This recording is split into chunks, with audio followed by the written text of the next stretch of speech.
मुख्यमंत्री नीतीश कुमार के नेतृत्व में राष्ट्रीय जनतांत्रिक गठबंधन 2025 का बिहार विधानसभा चुनाव लड़ेगी। ये बार बार कहा जा रहा है कि विपक्षी दल जो कहें, सत्तारूढ़ दलों के अंदर इस बात की बाहरी तौर पर तो सहमति साफ साफ है। अब संकट सामने के खेमों में दिख रहा है। लोकसभा में विपक्ष के नेता और कांग्रेस के पूर्व राष्ट्रीय अध्यक्ष राहुल गांधी जो दावे और तैयारी बताकर पटना से लौटे हैं, उससे तो लग रहा है कि कहीं कांग्रेस 2010 वाला खेला करने ना उतर आई। ऐसा हुआ तो बिहार विधानसभा में विपक्ष के नेता तेजस्वी यादव को कदम फूंक फूंक कर उठाना होगा। वैसे अब तक के दावों और तैयारियों को देखें तो वर्ष 2000 और 2010 के बाद इस सदी में तीसरी बार बिहार की सभी सीटों पर कोई एक या कई दल चुनाव लड़ेंगे। सभी सीटों पर लड़ने का कांग्रेस कर रहा है रिकॉर्ड। आजादी के बाद पिछली शताब्दी में तो कांग्रेस बिहार विधानसभा की अधिकतम सीटों पर चुनाव लड़ने वाली पार्टी रही थी। इसी सदी में भी 2 बार इसने यह किया है। वर्ष 2000 और 2010 के बिहार चुनाव में कांग्रेस ने बिहार की सभी सीटों पर चुनाव लड़ा था। वर्ष 2000 में झारखंड बंटवारा नहीं हुआ था तो बिहार में 324 सीटें थी। उस समय कांग्रेस ने सभी पर प्रत्याशी उतारे, हालांकि उसे महज 23 सीटों पर जीत मिली और 231 पर उसकी जमानत जब्त हो गई थी। इस समय जनता दल से निकलकर बनी लालू प्रसाद यादव की पार्टी राष्ट्रीय जनता दल ने बड़ी धमक दिखाई थी।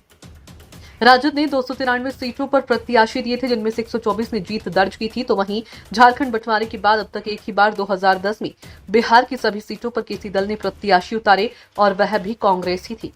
कांग्रेस ने 2010 के बिहार चुनाव में सभी 243 सीटों पर प्रत्याशी उतारे थे।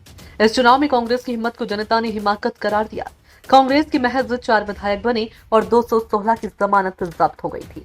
इस बार कांग्रेस बात नहीं कर रही, तैयारी दिखा रही है। बिहार विधानसभा चुनाव में इस बार कांग्रेस पार्टी को लेकर बात नहीं कर रही है। लोकसभा चुनाव 2024 में वह बात ही करती रह गई थी और राजद की ओर से अध्यक्ष लालू प्रसाद यादव बगैर समन्वय किए ही अपनी ओर से प्रत्याशी दिए जा रहे थे।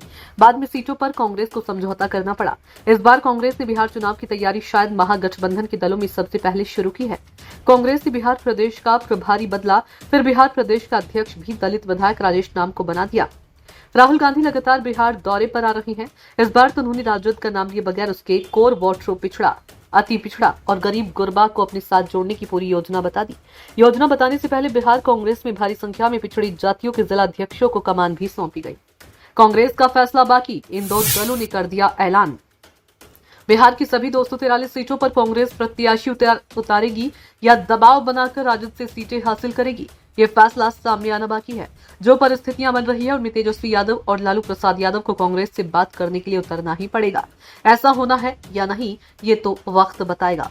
फिलहाल 2 दलों ने बता दिया है कि वह बिहार चुनाव में सभी 243 सीटों पर प्रत्याशी उतारेगा। जनसुराज पार्टी के संरक्षक प्रशांत किशोर ने पिछले साल उपचुनाव के समय ही बता दिया था कि वह बिहार की सभी सीटों पर प्रत्याशी देंगे। वह इस बात को कई बार दोहरा चुके हैं। पार्टी कल इसी के हिसाब से पटना में फिर एक बड़ा कार्यक्रम करने जा रही है।